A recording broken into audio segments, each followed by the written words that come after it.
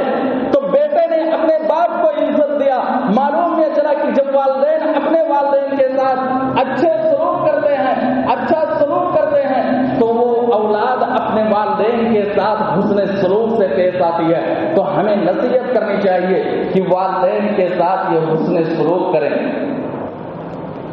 اس کے بعد حضرت لقمان حکیم نے جو نصیحت کی یا بنی انہا ان تک مثقال حبۃ من خردل فتکن فی صخرۃ او فی السماوات او فی الارض یأتی بها اللہ۔ حضرت لقمان حکیم نے اپنے بیٹے کو نصیحت کی، اے میرے بیٹے کوئی بھی نیکی کرو گے، انہا ان تک مثقال حبۃ من خردل فتکن فی صخرۃ او فی السماوات او فی الارض یأتی بها اللہ۔ اے میرے بیٹے کوئی بھی نیکی کرو گے، کوئی بھی گناہ کرو گے، چاہے وہ نیکی رائی کے دانے کے برابر ہو، چاہے بہت بڑا نیکی ہو، چاہے وہ گناہ رائی کے دانے کے برابر ہو یا گناہ بہت بڑا ہو، وہ گناہ اور نیکی چاہے وہ پہاڑوں میں ہو، آسمانوں میں ہو، زمین میں ہو، اللہ رب العالمین اس کو ضرور قیامت کے دن پیش کرے گا۔ اپنی اولاد کو نیکی کے بارے میں بتلائے، گناہ کے بارے میں بتلائے، چھوٹی چھوٹی نیکی اور بڑے بڑے نیکیاں اور چھوٹے چھوٹے گناہ اور بڑے بڑے گناہ کے بارے میں بتلائے تاکہ بچے کے دل کے اندر نیکیوں کی محبت پیدا ہو جائے اور گناہوں سے نفرت پیدا ہو جائے۔ حضرت لقمان حکیم نے اپنے بیٹے کو جو نصیحت کی وہ نیکی کے بارے میں نصیحت کی کہ میرے بیٹے ذرہ برابر بھی نیکی کرو گے چاہے وہ نیکی کہیں بھی ہو، اور ذرہ برابر بھی گناہ کرو گے چاہے وہ گناہ کہیں بھی ہو، کہیں بھی چھپ کر کے گناہ کرو گے، قیامت کے دن وہ نیکیاں وہ گناہ اللہ رب العالمین تمہارے سامنے ضرور پیش کرے گا۔ تو یہ حضرت لقمان حکیم نے اپنے بیٹے کو نصیحت کی۔ اس کے بعد حضرت لقمان حکیم نے اپنے بیٹے کو جو نصیحت کی وہ نماز پڑھنے کا حکم دیا۔ یا بنی اقم الصلاۃ وامر بالمعروف وانہ عن المنکر۔ حضرت لقمان حکیم نے اپنے بیٹے کو نماز کی تلقین کی، اے میرے بیٹے نماز پڑھنا، اور یہی چیز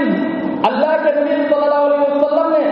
تمام امت مسلمہ کو بھی حکم دیا تھا، مروا اولادکم بالصلاۃ وهم ابناء 7 سنین، کہ تم اپنی اولاد کو نماز پڑھنے کا حکم دو جب وہ 7 سال کے ہو جائیں، اور جب 10 سال کے ہو جائیں نماز نہ پڑھیں تو نماز پڑھنے پر اس کی پٹائی کرو، اسے مار کر کے نماز پڑھواؤ۔ لیکن افسوس کا مقام ہے کہ جو باپ خود مسجد کا دروازہ نہیں دیکھتا، جو باپ نماز فجر میں سویا رہتا ہے، جو باپ کسی نماز میں حاضری نہیں لگاتا، اس کی اولاد مسجد میں کیسے حاضر ہو سکتی ہے؟ وہ اپنے بیٹے کو کیسے نصیحت کر سکتا ہے؟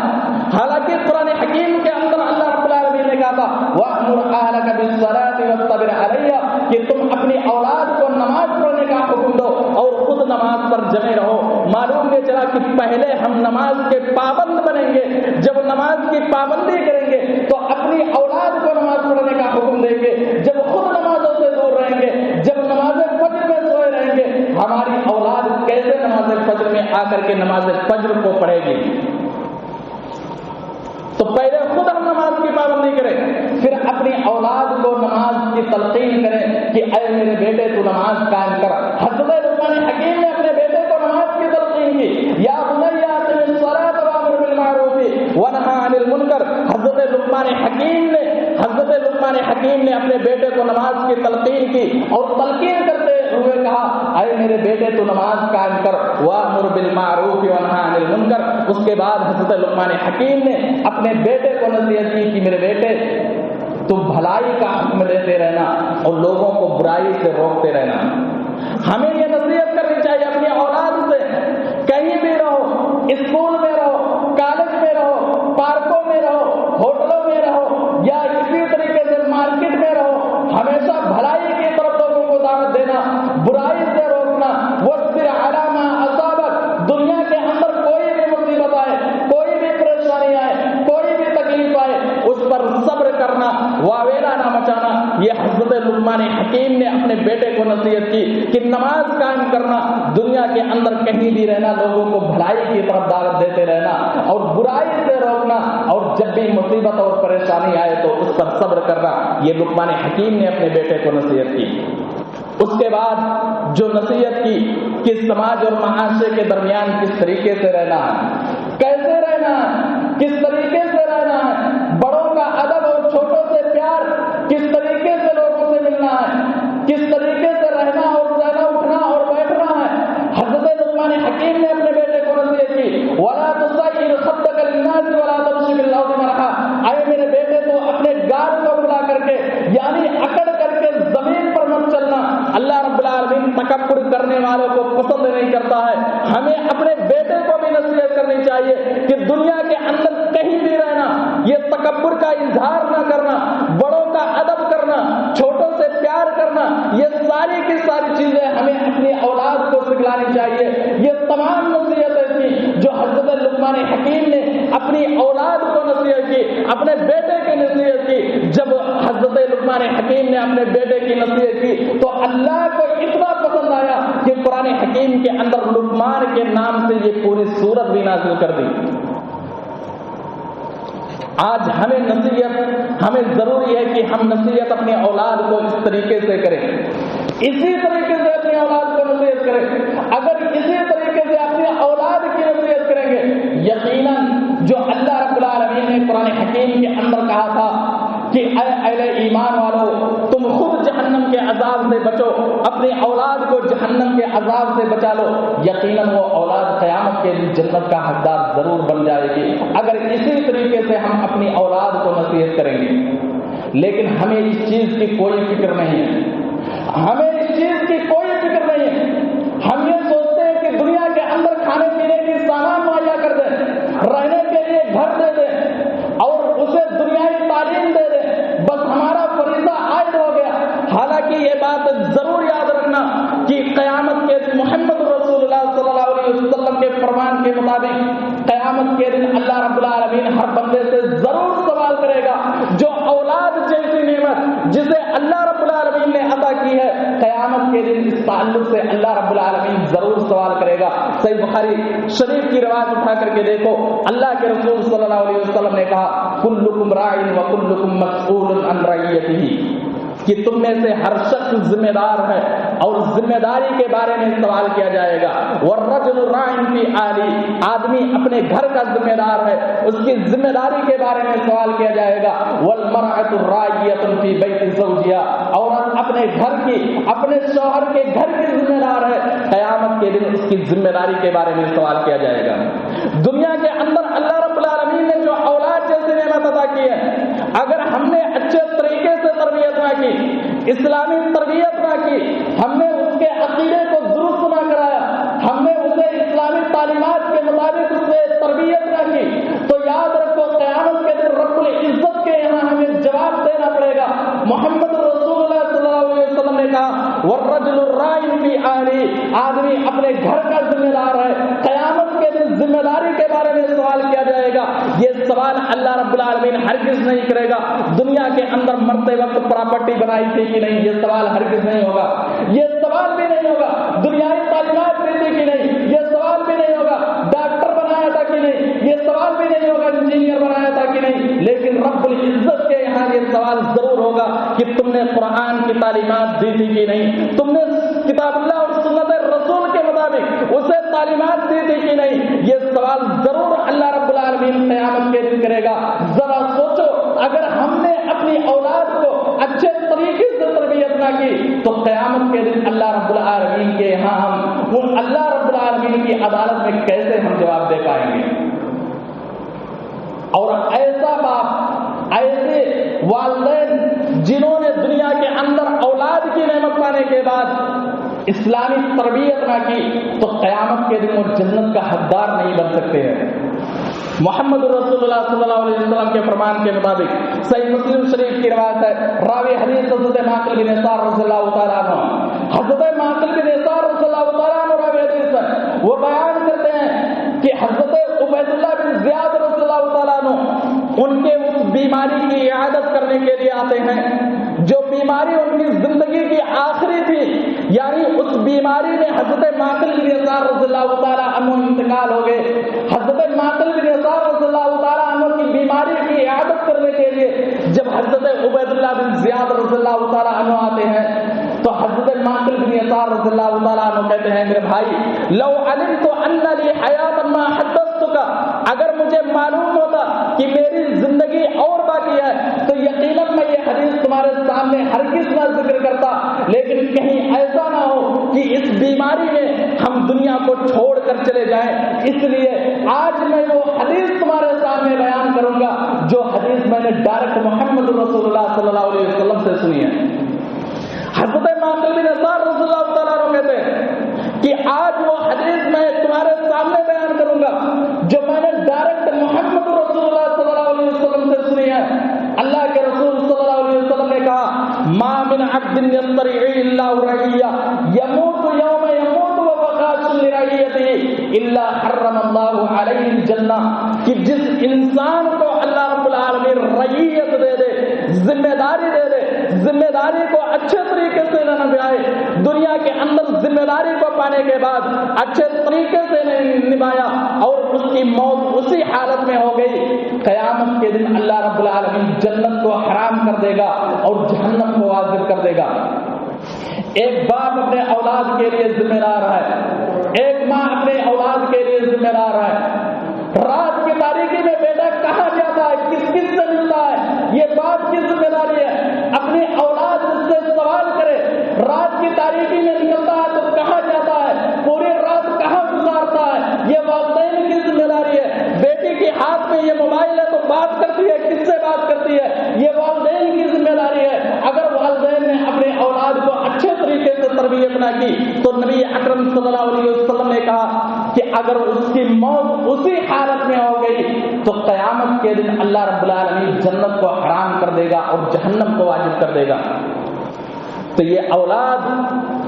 یہ ہمارے لیے رعایا ہیں، والدین کے لیے رعایا ہیں، والدین کی ذمہ داری بنتی ہے کہ جس طریقے سے دنیا کی چیزوں کو ہم اپنی اولاد کے لیے اکٹھا کرتے ہیں اسی طریقے سے اسلامی تعلیمات،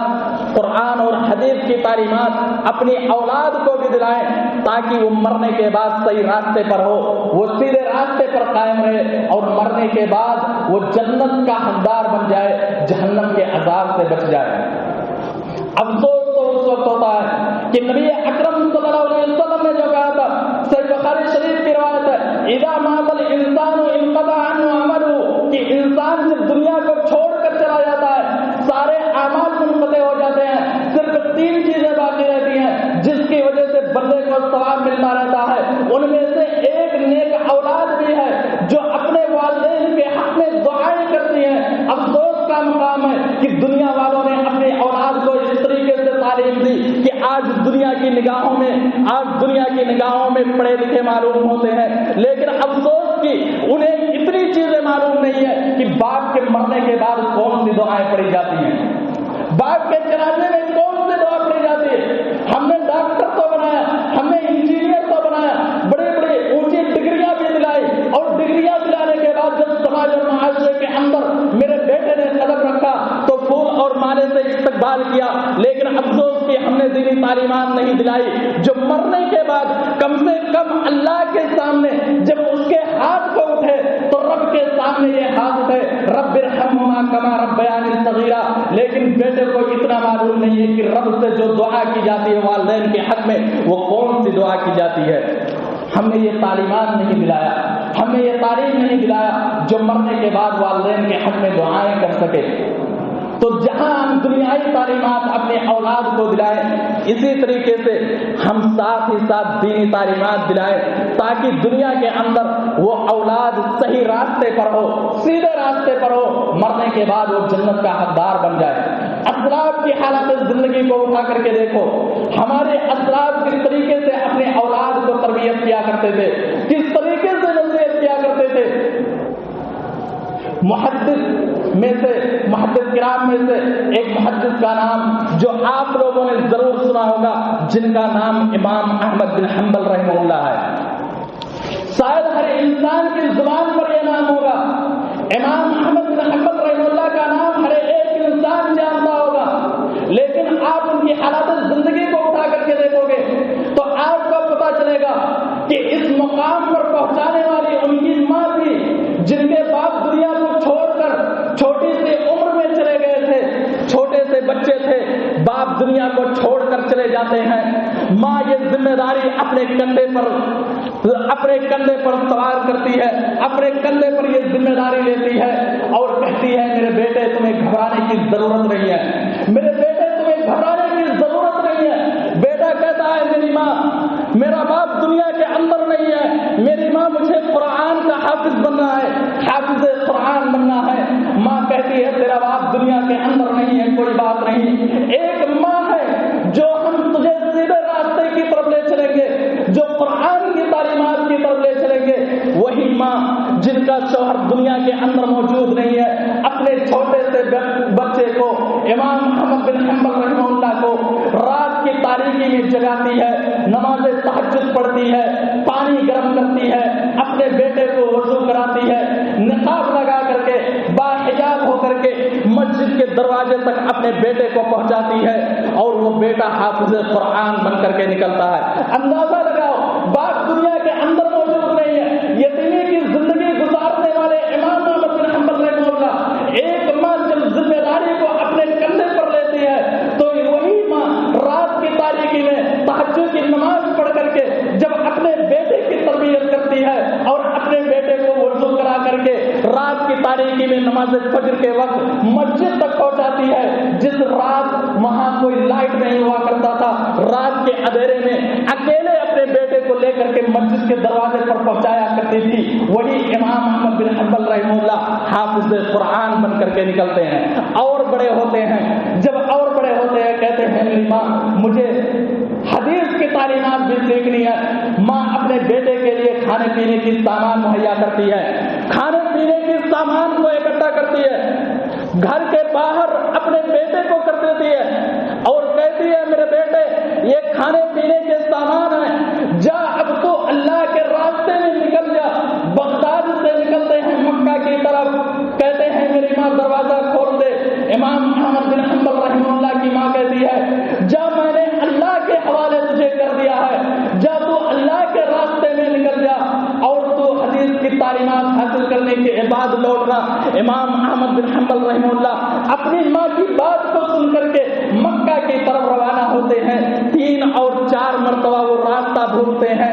دعا کرتے ہیں، استغفار کرتے ہیں، اللہ راستہ کی طرف رہنمائی کرتا ہے۔ مکے میں جا کر کے، مدینہ میں جا کر کے محدث بن کر کے نکلتے ہیں، جنہیں آج ہم امام احمد بن حنبل رحمہ اللہ کے نام سے ہم جانتے ہیں، جو بہت بڑے محدث تھے، جو دنیا ان کا نام نہیں بھول سکتی ہے۔ معلوم یہ چلا کہ ایک ماں جب اپنے کندھے پر جب تربیت کی ذمہ داری لے کر کے نکلتی ہے تو انہی کی گود سے نکلنے والا وہی بیٹا حافظ قرآن اور محدث بن کر کے نکلتا ہے۔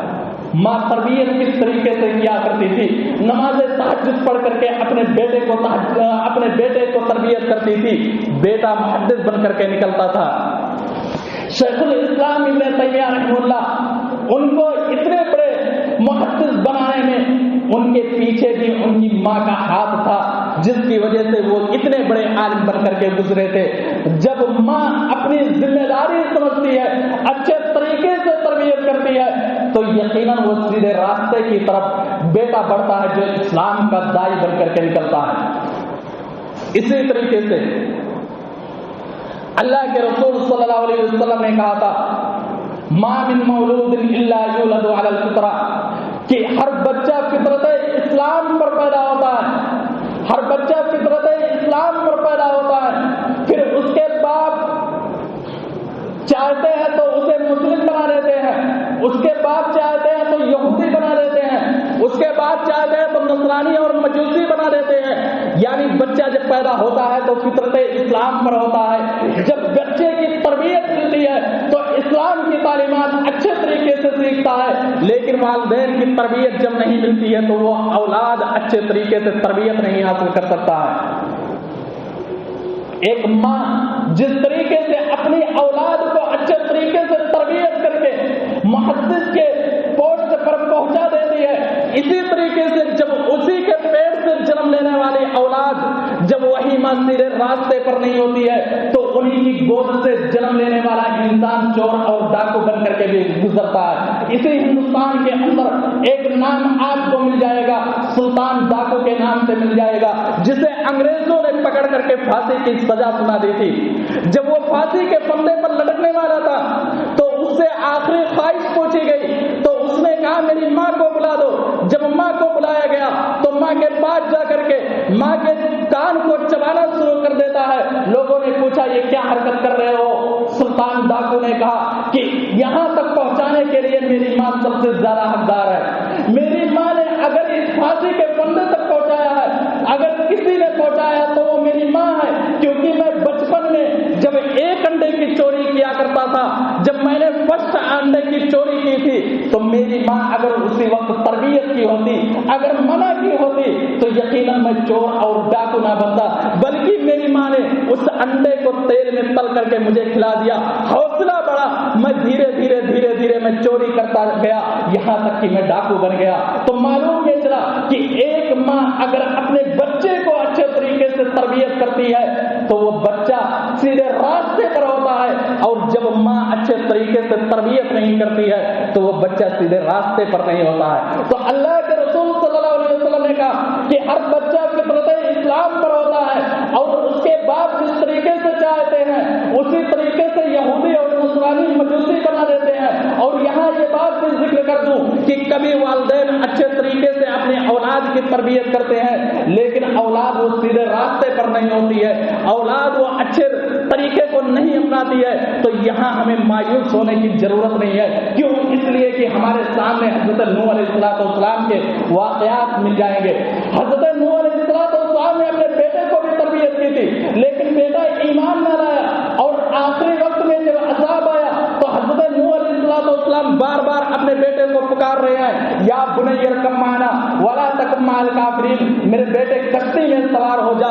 یہ کافروں میں سے مت ہو۔ یعنی حضرت نوح علیہ السلام نے اپنے بیٹے کو تربیت کی، لیکن بیٹا ایمان نہیں لایا۔ والدین کی ذمہ داری ہے کہ اپنی اولاد کو تربیت کرے، لیکن اگر وہ اولاد بگڑ جاتی ہے، اچھے طریقے پر نہیں آتی ہے تو مایوس ہونے کی ضرورت نہیں ہے، کیونکہ اللہ رب العالمین کے ہاتھ میں ہے یہ ہدایت دینا، اللہ جسے چاہتا ہے وہ ہدایت دیتا ہے۔ نبی اکرم صلی اللہ علیہ وسلم نے اپنی بیٹی کو کس طریقے سے نصیحت کی تھی؟ رات کی تاریکی میں حضرت فاطمہ الزہرا رضی اللہ تعالیٰ عنہا سوتی ہیں، اللہ کے نبی اپنی بیٹی کے پیر کو پکڑ کر کے کہتے ہیں اے میرے بیٹی، یہ رات سونے کے لیے نہیں ہے، یہ رات سونے کے لیے نہیں ہے، میرے بیٹی اٹھ، اللہ رب العالمین سے اپنے گناہوں کی معافی مانگ لے۔ اگر تو دنیا کے اندر اپنے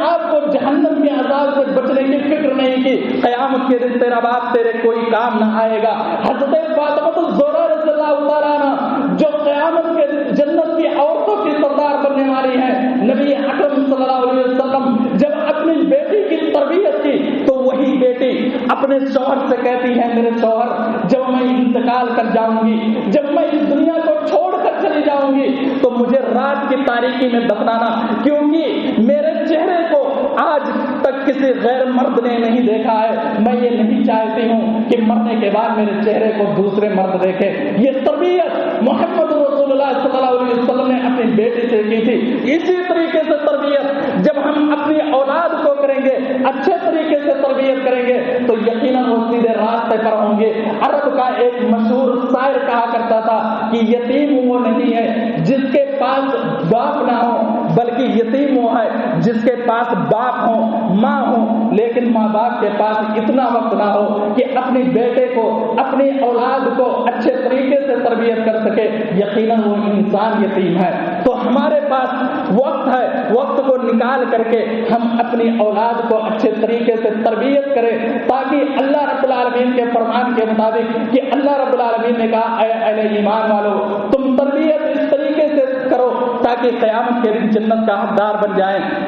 اور جہنم کے عذاب سے بچ جائیں۔ تو ہمیں جہاں ہم دنیائی تعلیمات اپنی اولاد کو دلاتے ہیں اس سے زیادہ ضروری ہے کہ ہم اپنی اولاد کو اچھے طریقے سے تربیت کریں، اسلامی تعلیمات دلائیں تاکہ مرنے کے بعد وہ صحیح راستے پر ہو اور قیامت کے دن وہ بندہ وہ اولاد بھی جنت کا حقدار بن جائے اور جہنم کے عذاب سے بچ جائے۔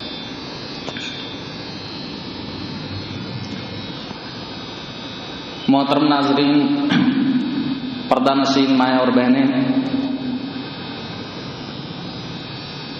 اسلام نے عورت کو کیا دیا؟ اللہ کے رسول صلی اللہ علیہ وسلم ایسے دور میں آتے ہیں جس دور کے اندر بہت ساری برائیاں پائی جاتی تھیں، بہت ساری گناہ کا کام انجام دیا جاتا تھا، جہاں بڑے بڑے جرائم ادا کیے جاتے تھے۔ شراب پینا، شراب اس طریقے سے پی جاتی تھی کہ جب ایک باپ یا بھائی شراب پی لیتا تھا تو گھر کے اندر بہن بیٹیوں کی عزت و آبرو کے ساتھ کھلواڑ کیا کرتا تھا۔ جوا اس طریقے سے لوگ کھیلتے تھے کہ جوا میں اپنی بہن بیٹی اور اپنی بیوی کو ہار جایا کرتے تھے۔ قتل و غارت گری اس طریقے سے عام تھی کہ جب کوئی راستے میں نکلتا تھا تو اسے ڈر محسوس ہوتا تھا کہ کہیں گھر واپس جائیں گے یا یہیں مار ڈالا جائے گا۔ زنا اس طریقے سے عام تھا کہ بہن بیٹیاں گھر سے باہر نہیں نکلا کرتی تھی، اور سب سے بڑا گناہ جو انجام دیا جاتا تھا وہ یہ کہ جب کسی کے گھر کوئی بیٹی پیدا ہوتی تھی تو اسے زندہ زمین کے اندر درگور کر دیا جاتا تھا۔ گرچہ یہ کہ مختلف قسم کی برائیاں عرب والوں کے درمیان پائی جاتی تھیں، عورت کو لوگ عورت نہیں سمجھتے تھے، لوگ اسے ذلیل اور حقارت کی نگاہ سے دیکھا کرتے تھے، لیکن جب اسلام آیا تو عورت کو مرد کے برابر کھڑا کر کے قرآن حکیم کے اندر اللہ رب العالمین نے اس کا ذکر کیا، یا ایھا الناس اتقوا ربکم الذی خلقکم من نفس واحدہ، کہ اے لوگو اپنے پروردگار سے ڈرو جس نے تمہیں ایک جان سے پیدا کیا اور اسی سے اس کی بیوی کو پیدا کر کے ان دونوں سے بہت سے مرد اور عورتیں پیدا دیں۔ تو اس آیت کریمہ کے اندر اللہ رب العالمین نے مرد اور عورت کو برابر قرار دیا کہ مرد بھی انسان ہے تو عورت بھی انسان ہے، مرد کے بھی بھوک لگتے ہیں تو عورت کو بھی کھانے کی ضرورت پڑتی ہے، مرد بھی سانس لیتا ہے تو عورت بھی سانس لیتی ہے۔ انسانیت کے اعتبار سے اللہ رب العالمین نے مرد اور عورت کو برابر قرار دیا۔ تو عرب کے اندر جو بہت ساری برائیاں پائی جاتی تھیں ان میں سے ایک برائی یہ تھی کہ اپنی بیٹیوں کو زمین کے اندر زندہ دفن کر دیتے تھے، اسے زمین کے اندر گاڑ دیا کرتے تھے، انہیں زمین کے اندر زندہ دفن کر دیا کرتے تھے۔ امام بغوی رحمہ اللہ کہتے ہیں کہ جب کسی کے یہاں کوئی بیٹی پیدا ہوتی تھی تو اگر اسے رکھنا چاہتا تھا تو اسے دور دراز بھیج دیا کرتا تھا، اونی کپڑا پہنا کر کے اونٹوں کو چرانے کے لیے وہ دور دراز اپنی بیٹی کو بھیج دیا کرتا تھا۔ لیکن اگر اسے زندہ نہ رکھنا چاہتا تھا تو جب 5 سال یا 6 سال کی عمر ہو جاتی تھی تو اسے بیلا پھسلا کر کے وہ جنگل میں لے جا کر کے زمین کے اندر زندہ دفن کر دیا کرتا تھا۔ محمد رسول اللہ صلی اللہ علیہ وسلم جب ایسے دور میں تشریف لائے تو ان تمام برائیوں کو ختم کر کے جو سب سے بڑی برائی تھی کہ بیٹیوں کو زمین کے اندر زندہ دفن کرنا، اس پر بھی اللہ کے رسول صلی اللہ علیہ وسلم نے پابندی لگاتے ہوئے کہا تھا ان اللہ حرم علیکم حقوق الامہات ووعد البنات، کہ اللہ رب العالمین نے تمہارے اوپر ماؤں کی نافرمانی کرنا اور بیٹیوں کو زمین کے اندر زندہ درگور کرنا یہ حرام قرار دیا ہے۔ تو نبی اکرم صلی اللہ علیہ وسلم نے بیٹیوں کو زمین کے اندر زندہ دفن کرنا اور زندہ درگور کرنا یہ حرام قرار دیتے ہوئے ارشاد فرمایا کہ وواد البنات، یہ زندہ درگور کرنا بیٹیوں کو اللہ رب العالمین نے حرام قرار دیا، اور یہاں تک کہ نبی اکرم صلی اللہ علیہ وسلم نے ان لوگوں کو جنت کی بشارت دی جو انسان دنیا کے اندر جب کسی کے یہاں کوئی بیٹی پیدا ہو اور بیٹی کو اپنے بیٹے پر ترجیح نہ دے، جس طریقے سے جو رویہ اپنے بیٹے کے ساتھ کرتا ہے اسی طریقے سے بیٹیوں کے ساتھ کرے، تو اللہ کے رسول صلی اللہ علیہ وسلم نے کہا من کانت لہ انثی فلم یعدھا ولم یعنھا ولم یؤثر ولہ الذکور علیہ ادخلہ اللہ الجنہ، کہ جس کے یہاں کوئی بیٹی پیدا ہو تو اسے زمین کے اندر زندہ دفن نہ کرے، ولم یعنھا اسے ذلیل نہ کرے، ولم یؤثر ولہ الذکور علیہ اور اپنے بیٹے کو اپنی بیٹیوں پر ترجیح نہ دے، ادخلہ اللہ الجنہ تو اللہ رب العالمین اسے جنت کے اندر داخل کر دے گا۔ اندازہ لگائیں کہ اللہ رب العالمین نے اس انسان کو جنت کی بشارت دے دی ہے جو انسان اپنی بیٹیوں کو بیٹوں پر فضیلت نہیں دیتا ہے، بیٹوں کے ساتھ وہی رویہ اختیار کرتا ہے جو بیٹیوں کے ساتھ کرتا ہے، اپنے بیٹے کو جو سامان لا کر کے ادا کرتا ہے وہی چیز اپنی بیٹیوں کو بھی دیتا ہے، تو اللہ کے نبی صلی اللہ علیہ وسلم نے کہا ادخلہ اللہ الجنہ، کہ اللہ رب العالمین ایسے انسان کو جنت کے اندر داخل کرے گا۔ اور یہیں پر بس نہیں بلکہ اللہ کے نبی صلی اللہ علیہ وسلم نے اس انسان کو جو اپنی بیٹیوں کو اچھے طریقے سے تربیت کرتا ہے، جناب محمد رسول اللہ صلی اللہ علیہ وسلم نے قیامت کے دن اپنا ساتھ جنت کے اندر اس انسان کے لیے بتلایا ہے۔ اللہ کے رسول صلی اللہ علیہ وسلم کہتے ہیں من عال جاریتین حتی تبلغ جاء یوم القیامت انا وهو وضم اصابعه، کہ جو انسان کو دو بیٹیاں دی گئیں اور ان دونوں بیٹیوں کو اچھے طریقے سے اس نے پرورش کی تو قیامت کے دن جنت کے اندر وہ انسان اسی طریقے سے ہوگا جس طریقے سے میرے دونوں ہاتھ کی، میرے ہاتھ کی دو انگلیاں، یعنی دو انگلیاں جو ساتھ میں چپکی ہوئی ہوتی ہیں، اسی طریقے سے نبی اکرم صلی اللہ علیہ وسلم کا ساتھ جنت کے اندر نصیب ہوگا۔ جو انسان دنیا کے اندر بیٹیوں کو پانے کے بعد بیٹیوں کی تربیت کی، اچھے طریقے سے پڑھا لکھا کر کے اور اچھے گھرانے میں اس کی شادی وغیرہ کر دی، تو اللہ کے نبی صلی اللہ علیہ وسلم کہتے ہیں کہ قیامت کے دن اس انسان کو جنت میں میرا ساتھ نصیب ہوگا۔ اور یہیں پر بس نہیں بلکہ اللہ کے نبی صلی اللہ علیہ وسلم نے تو یہاں تک فرمایا کہ جو انسان بیٹیوں کی وجہ سے آزمائش میں ڈالا جاتا ہے پھر وہ انسان صبر کرتا ہے اور صبر کا دامن نہیں چھوڑتا ہے، تو اللہ رب العالمین کے یہاں قیامت کے دن یہی بیٹیاں اپنے والدین کے لیے جہنم سے آڑ بن جائیں گی، جہنم سے پردہ بن جائیں گی۔ اللہ کے رسول صلی اللہ علیہ وسلم کہتے ہیں من ابتلی من هذه البنات بشیء، کہ جس انسان کو بیٹیوں کی وجہ سے کسی چیز میں آزمایا گیا، کسی پریشانی میں مبتلا کیا گیا اور اس انسان نے اس پر صبر کیا، کنا لہ سترا من النار، تو قیامت کے دن یہی بیٹیاں اپنے باپ کے لیے، اپنے ماں کے لیے یہی بیٹیاں جہنم کے عذاب سے پردہ بن جائیں گی۔ اور اسی طریقے سے وہ والدین بھی،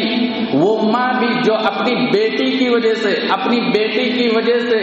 جو اپنی قربانی دیتی ہے، اپنی بیٹی کی وجہ سے پریشانی میں مبتلا ہوتی ہے، اس ماں کے لیے بھی اللہ کے نبی صلی اللہ علیہ وسلم نے جنت کی بشارت دی ہے۔ صحیح مسلم شریف کی روایت ہے، حضرت عائشہ صدیقہ رضی اللہ تعالی عنہا کہتی ہیں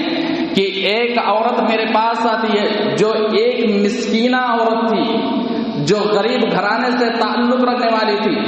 اس کے پاس دو بیٹیاں تھیں۔ وہ عورت جب میرے پاس آتی ہے تو کھانے پینے کا سوال کرتی ہے۔ حضرت عائشہ صدیقہ رضی اللہ تعالیٰ عنہ کہتی ہیں کہ میں نے اس عورت کو 3 کھجور عطا کیا، وہ عورت اپنی بیٹیوں کو ایک ایک کھجور دے دیا اور ایک کھجور اس کے ہاتھ میں ہے۔ وہ عورت جیسے ہی اس کھجور کو اپنے منہ میں لگانا چاہا، کھانا چاہا، کہ ایک بیٹی نے اس کھجور کا مطالبہ کیا، اس عورت نے اس کھجور کے 2 ٹکڑے کر دیے اور دونوں ٹکڑے کر کے اپنی دونوں بیٹیوں کو دے دیا۔ حضرت عائشہ صدیقہ رضی اللہ تعالیٰ عنہ کہتی ہیں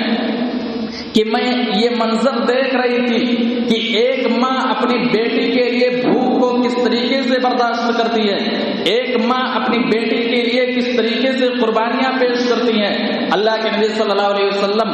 جب حضرت عائشہ کے گھر آتے ہیں تو حضرت عائشہ صدیقہ رضی اللہ تعالی عنہا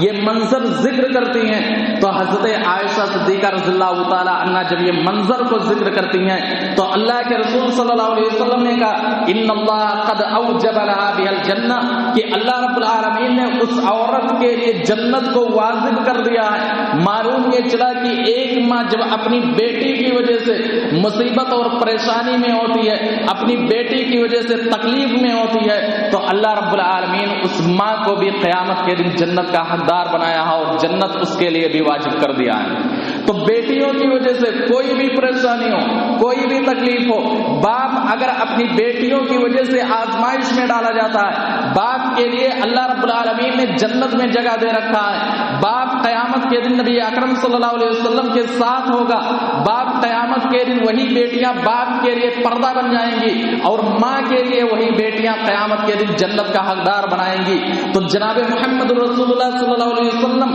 جب اس عرب کے درمیان تشریف لائے جہاں بیٹیوں کو زمین کے اندر زندہ دفن کر دیا جاتا تھا، جہاں عورت کو عورت نہیں سمجھا جاتا تھا، جہاں عورت جیسے ہی اپنے ماں کے پیٹ سے بیٹی جنم لیتی تھی باپ کا چہرہ سیاہ پڑ جاتا تھا اور باپ یہ سوچتا تھا کہ اس بیٹی کو اپنے گھر رکھیں یا زمین کے اندر زندہ دفن کر دیں۔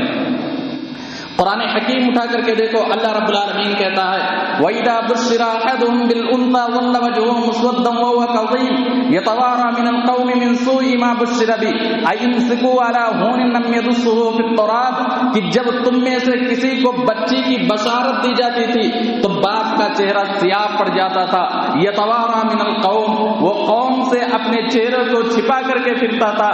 وہ سوچتا تھا کہ جو بری خبر دی گئی ہے وہ سماج کے درمیان جب نکلتا تھا چہرے کو چھپا دیتا تھا، کوئی یہ نہ کہہ دے کہ تمہارے گھر کے اندر بیٹی پیدا ہوئی ہے، کوئی یہ نہ پوچھ لے کہ تمہارے گھر کے اندر بچی پیدا ہوئی ہے، یہ سوچ کر کے جب سماج اور معاشرے کے درمیان وہ انسان نکلتا تھا چہرے کو چھپا دیا کرتا تھا اور وہ سوچتا تھا کہ ہمارے گھر میں جو بیٹی کی پرورش ہوئی ہے، ہمارے گھر میں جو بچی کی پرورش ہوئی ہے، اس بچی کو اپنے گھر رکھیں یا اسے زمین کے اندر زندہ دفن کر دے، یہ وہ ہمیشہ سوچتا رہتا تھا۔ اور اسی سوچ کے ساتھ وہ آدمی جو فیصلہ لیتا تھا وہ فیصلہ یہ لیتا تھا کہ اس بچی کو زمین کے اندر زندہ درگور کر دیا کرتا تھا، زمین کے اندر زندہ دفن کر دیا کرتا تھا، زمین کے اندر اس بیٹی کو زندہ دفن کر دیا کرتا تھا۔ یہی وجہ ہے کہ ان کے اندر یہ سوچ پائی جاتی تھی کہ جب ہمارے گھروں کے اندر بیٹی پیدا ہوگی، جب بیٹیاں زیادہ پائی جائیں گی تو اس کو کھلائے گا کون اور پلائے گا کون؟ بھوک کی ڈر کی وجہ سے، رزق کی ڈر کی وجہ سے اپنی بیٹیوں کو زمین کے اندر زندہ درگور کر دیا کرتے تھے۔ نبی اکرم صلی اللہ علیہ وسلم جب اس دھرتی پر تشریف لائے تو عرب کے اندر جو مختلف قسم کی برائیاں تھیں ان برائیوں میں سے ایک برائیاں جو بیٹیوں کو زمین کے اندر زندہ درگور کر دیا کرتے تھے ان چیزوں کو بند قرار دیا، ان کو ختم قرار دیا۔ اور اللہ رب العالمین نے قرآن حکیم کے اندر یہ اعلان بھی کیا وَلَا تَقْتُلُوا أَوْلَادَكُمْ خَشْيَةَ إِمْلَاقٍ، کہ تم اپنی اولاد کو اس ڈر سے قتل نہ کرو کہ ہمارے رزق میں یہ بٹوارا کرے گا یا ہمارے ساتھ بیٹھ کر کے کھانا کھائے گا۔ نحن نرزقهم وإياكم، ہم تمہیں بھی رزق دیتے ہیں جس طریقے سے ہم تمہیں رزق دیتے ہیں اس طریقے سے تمہاری اولاد کو بھی ہم رزق دیں گے۔ تو اس چیز کو حرام قرار دیتے ہوئے بیٹیوں کو زمین کے اندر زندہ درگور کرنا یہ حرام قرار دیا گیا۔ ایک آدمی اللہ کے رسول صلی اللہ علیہ وسلم کے پاس آتا ہے اور یہ چیز بھی ہم ذکر کر دیں آپ لوگوں کے سامنے کہ پہلے زمانے میں جب بیٹیاں پیدا ہوتی تھیں تو بیٹیوں کو پیدائش کے بعد اسے زمین کے اندر دفن کر دیا جاتا تھا۔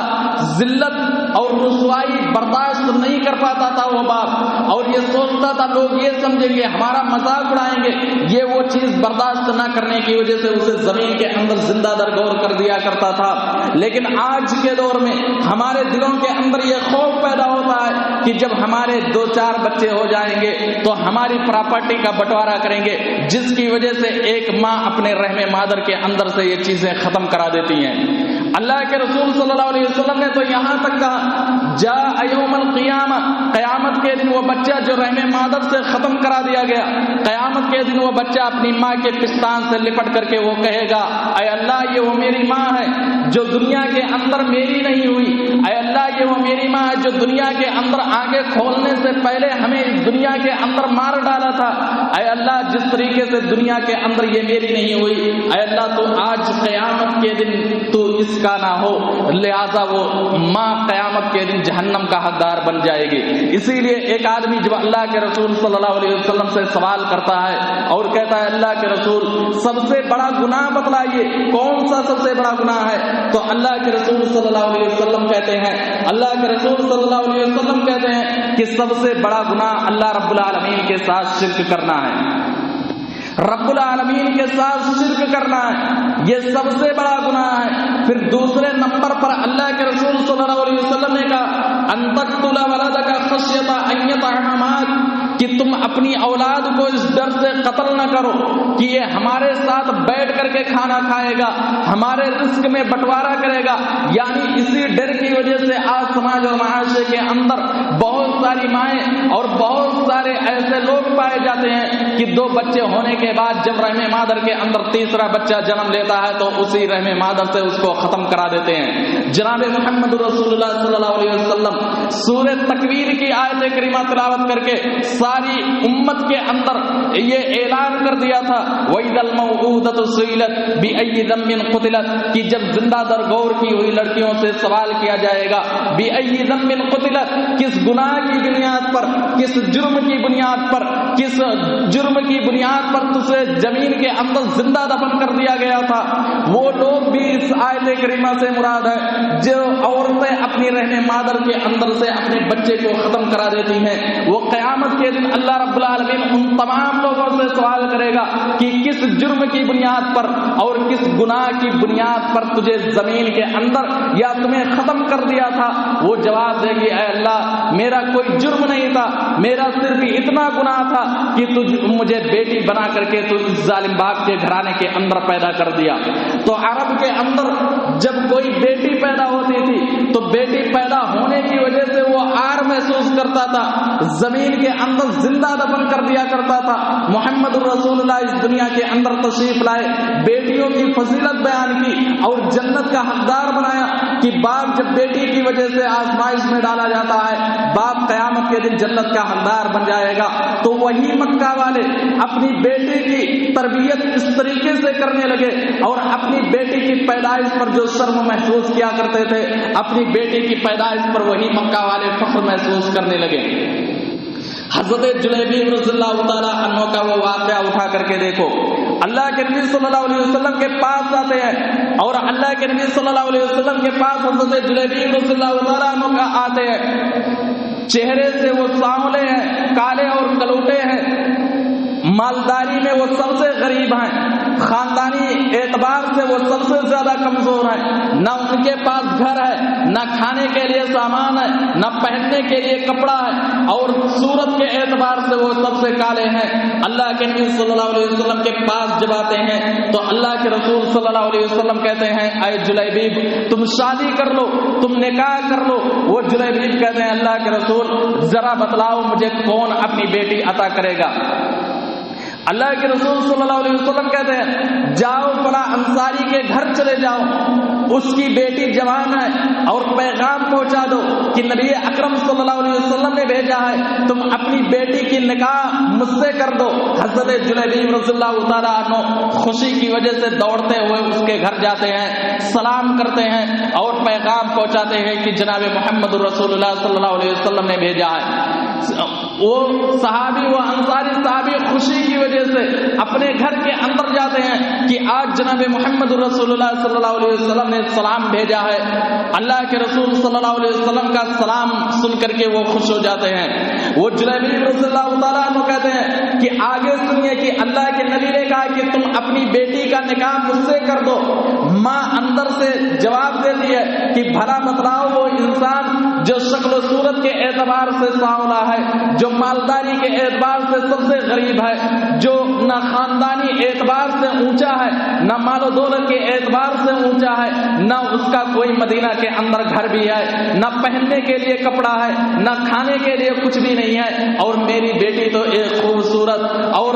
تربیت زدہ بیٹی ہے، بھلا بتلاؤ میں اپنی بیٹی کی نکاح اس انسان سے کیسے کر سکتی ہوں؟ بیٹی کے کان میں جب یہ آواز پہنچتی ہے تو وہی بیٹی جسے تربیت انصاری نے دیا تھا، جسے اس کے باپ نے تربیت کی تھی اور اس کی ماں نے تربیت کی تھی، تو وہی بیٹی اپنے باپ کو جواب دیتی ہے، وہی بیٹی اپنے ماں سے کہتی ہے میری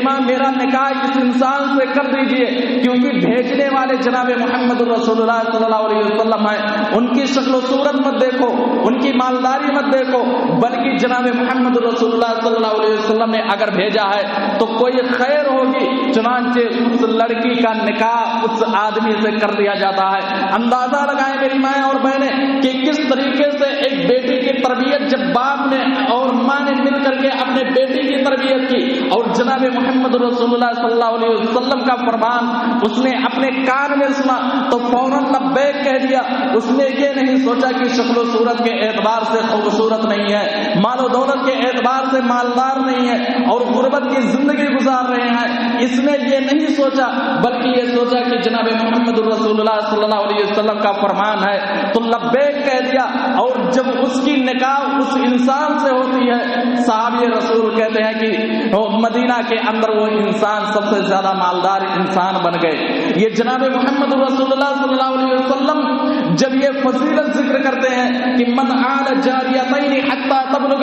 جاء یوم القیامہ، کہ جس انسان کے یہاں بیٹی پیدا ہو اور اس انسان نے اپنی بیٹیوں کی تربیت اچھے طریقے سے کی، قیامت کے دن وہ جنت میں میرے ساتھ ہوگا۔ وہی مکہ والے جو اپنی بیٹیوں کو جب پیدائش پر اسے زمین کے اندر زندہ دفن کر دیا کرتے تھے، وہی مکہ والے اپنی بیٹی کی پیدائش پر فخر محسوس کیا کرتے تھے۔ تو مکہ کے اندر جو مختلف قسم کی برائیاں پائی جاتی تھی، ان میں سے ایک برائی یہ تھی کہ اپنی بیٹیوں کو زمین کے اندر زندہ دفن کر دیا کرتے تھے۔ ایک صحابی اللہ کے رسول صلی اللہ علیہ وسلم کے پاس آتے ہیں اور کہتے ہیں اے اللہ کے رسول،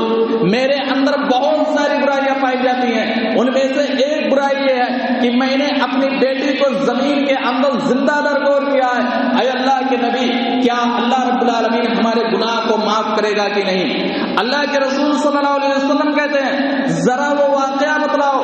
جو وہ منظر بتلاؤ جس وجہ سے اپنی بیٹی کو تم نے دفن کیا تھا۔ وہ صحابی رسول زمانے جاہلیت کا منظر بتلاتے ہیں اور کہتے ہیں اے اللہ کے رسول، میری بیٹی میری بیوی یہ حاملہ تھی اور میں دور دراز سفر میں گیا تھا، کمانے کے لیے گیا تھا۔ کئی سال کے بعد جب میں اپنی بیوی کے پاس آیا تو میں اپنی بیوی سے پوچھتا ہوں ذرا وہ بتلاؤ جو بچی پیدا ہوئی، جو بیٹا پیدا ہوا وہ کہاں گیا؟ بیوی نے کہہ دیا کہ وہ تو انتقال ہو گیا، ختم ہو گیا۔ بیوی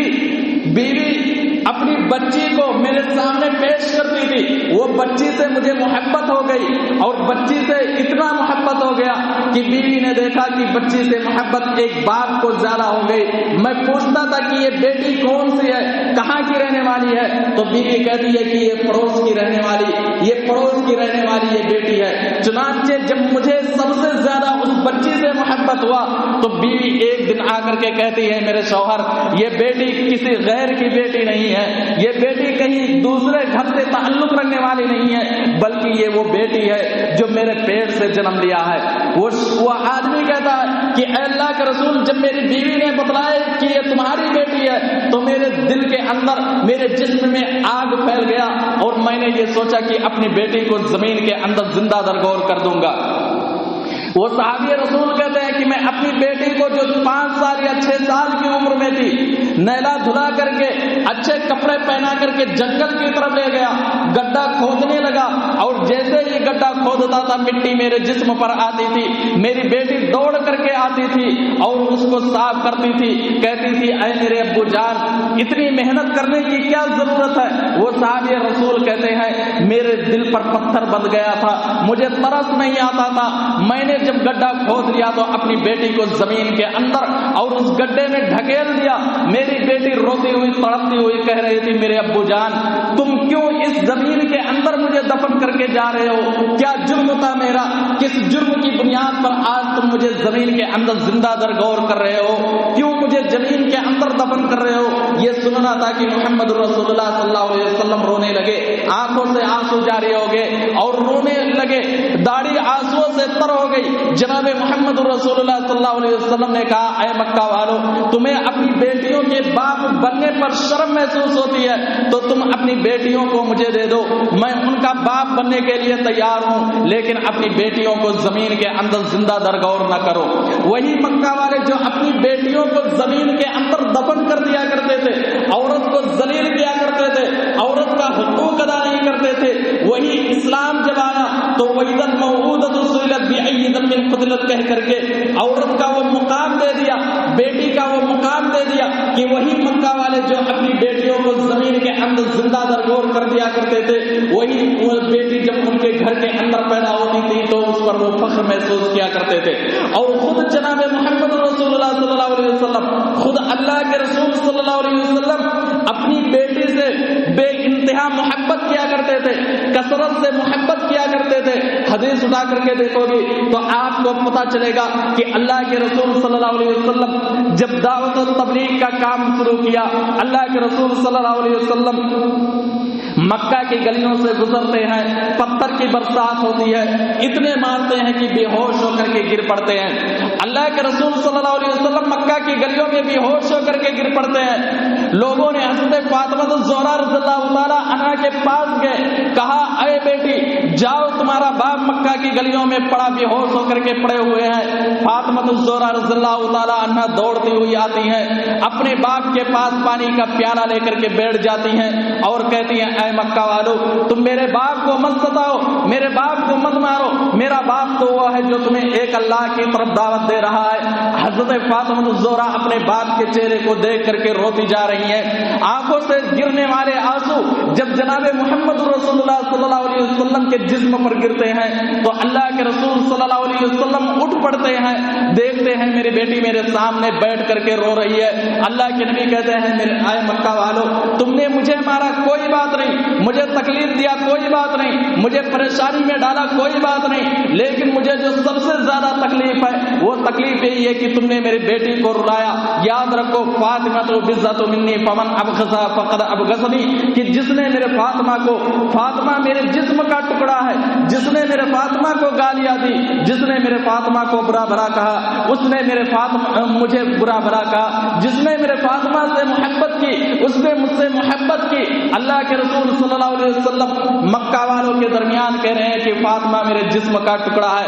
اندازہ لگائیے کہ اللہ کے نبی صلی اللہ علیہ وسلم کس طریقے سے اپنی بیٹی سے محبت کر رہے ہیں. اللہ کے رسول صلی اللہ علیہ وسلم جب سفر میں جاتے تھے, کہیں دور دراز سفر کے لیے جاتے تھے, واپسی پر لوٹنے پر اللہ کے نبی صلی اللہ علیہ وسلم سب سے پہلے مسجد میں آتے تھے, نماز پڑھتے تھے, نماز پڑھنے کے بعد دوسری مرتبہ اپنی بیٹی کے پاس جاتے تھے, اپنی بیٹی کے پاس جاتے تھے. حضرت فاطمہ الزہرا جب اپنے باپ کو دیکھتی تھی اٹھ کر کے اپنے باپ کے ہاتھ کو پکڑتی تھی اور پکڑ کر کے اپنے باپ کے پیشانی پر بوسہ لیتی تھی اور اپنے باپ کو اپنی جگہ پر بٹھاتی تھی. اللہ کے نبی جب اپنے گھر میں موجود رہتے تھے, حضرت فاطمہ الزہرا رضی اللہ تعالی عنہا جب اللہ کے نبی صلی اللہ علیہ وسلم کے پاس ملنے کے لیے آتی تھی تو اللہ کے رسول صلی اللہ علیہ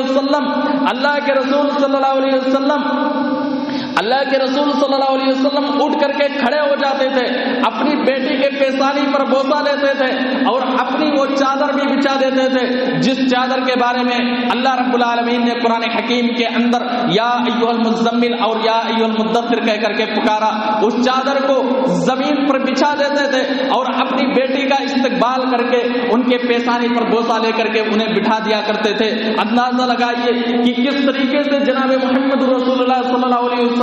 اپنی بیٹیوں سے محبت کیا کرتے تھے. اور یہی محبت صحابہ کرام کے دلوں کے اندر جب پیدا کیا, یہی محبت جب صحابہ کے درمیان بیان کیا تو وہی صحابہ جو زمانے جاہلیت میں اپنی بیٹی کی پیدائش کو عار سمجھتے تھے, جو زمانے جاہلیت میں عورت کا کوئی مقام نہیں تھا, جو ذلیل اور حقیر سمجھتے تھے, جو اس طریقے سے رسوا کیا کرتے کرتے تھے کہ عورت مرد کے سامنے منہ دکھانے کے قابل نہیں رہا کرتی تھی، عورت مرد کے سامنے نہیں آیا کرتی تھی۔ جب اسلام آیا تو عورت کا وہ مقام دے دیا کہ انسانیت کے اعتبار سے مرد اور عورت کو یکساں قرار دیا، اور وہی بیٹیاں جو اس دنیا کے اندر اپنے ماں کے پیٹ سے جنم لیتی تھی اور وہ پھول کھلنے والی تھی، اس پھول کو دبا دیا کرتے تھے۔ وہی اسلام آیا تو اتنی فضیلتیں بیان کی اور اتنی فضیلتیں بیان کی کہ وہی مکہ والے اپنی بیٹی کی پیدائش پر فخر محسوس کیا کرتے تھے۔ تو عرب کے درمیان جو مختلف قسم کی برائیاں تھی، جو بہت ساری برائیاں پائی جاتی تھی، ان میں سے ایک برائی یہ تھی کہ اپنی بیٹیوں کو وہ زمین کے اندر زندہ درگور کر دیا کرتے تھے، اپنی بیٹیوں کی پیدائش پر وہ عار سمجھا کرتے تھے۔ لیکن جناب محمد رسول اللہ صلی اللہ علیہ وسلم جب اس دنیا کے اندر تشریف لائے تو تشریف لا کر کے ان کی فضیلت کو بیان کیا، اور یہ بھی بیان کیا کہ یہ بیٹی زحمت نہیں ہے، یہ بیٹی رحمت ہے۔ تم اپنی بیٹیوں سے نفرت نہ کرو، تم اپنی بیٹیوں کی پیدائش پر ناپسندیدگی کا اظہار نہ کرو۔ یہ بیٹیاں بیٹوں سے زیادہ محبت کا اظہار کرنے والی ہیں، یہ بیٹیاں اپنے بیٹوں سے زیادہ، یہ بیٹیاں بیٹوں سے زیادہ اپنے والدین سے سب سے زیادہ محبت کرنے والی ہیں۔ اس لیے تم اپنی بیٹیوں کی پیدائش پر، اپنی بیٹیوں کی پیدائش پر مایوس نہ ہو، بلکہ خوشی کا اظہار کرو، کیونکہ بیٹیاں انہی کے گھر میں جنم لیتی ہیں جس گھر سے اللہ رب العالمین راضی ہوتا ہے اور خوش ہوتا ہے، اور یہ اپنی مرضی سے اللہ رب العالمین دیتا رہتا ہے۔ اس لیے یہ عورت کا مقام تھا زمانے جاہلیت کے اندر کہ ان کے وجود کو لوگ ختم کر دیا کرتے تھے، لیکن جب اسلام آیا تو وہی عورت کو جینے کا حق بھی دیا اور حقوق کی بتلائے کہ جس طریقے سے مرد کو جینے کا حق ہے، اسی طریقے سے ایک عورت کو بھی جینے کا حق ہے۔ اللہ رب العالمین سے دعا ہے بار الہ تو ہمیں بیٹیوں کی پیدائش پر خوش ہونے اور انہیں اچھی طریقے سے تربیت کرنے کی توفیق دے، آمین۔ وآخر دعوانا الحمدللہ رب العالمین۔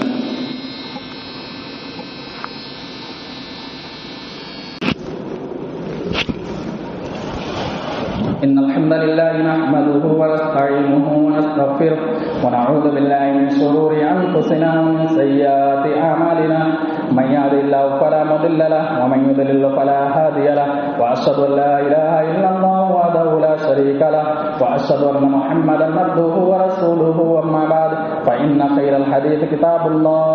وخير الهدي هدي محمد صلى الله عليه وسلم وشر الأمور محدثاتها وكل محدثة بدعة وكل بدعة ضلالة وكل ضلالة في النار إن الله وملائكته يصلون على النبي يا أيها الذين آمنوا صلوا عليه وسلموا تسليما اللهم صل على محمد وعلى آل محمد كما صليت على إبراهيم وعلى آل إبراهيم إنك حميد مجيد اللهم بارك على محمد وعلى آل محمد كما باركت على إبراهيم وعلى آل إبراهيم إنك حميد مجيد إن الله يأمر بالعدل والإحسان وإيتاء ذي القربى وينهى عن الفحشاء والمنكر والبغي يعظكم لعلكم تذكرون ولذكر الله تعالى أعلى وأجل وأتم وأكبر والله يعلم ما تصنعون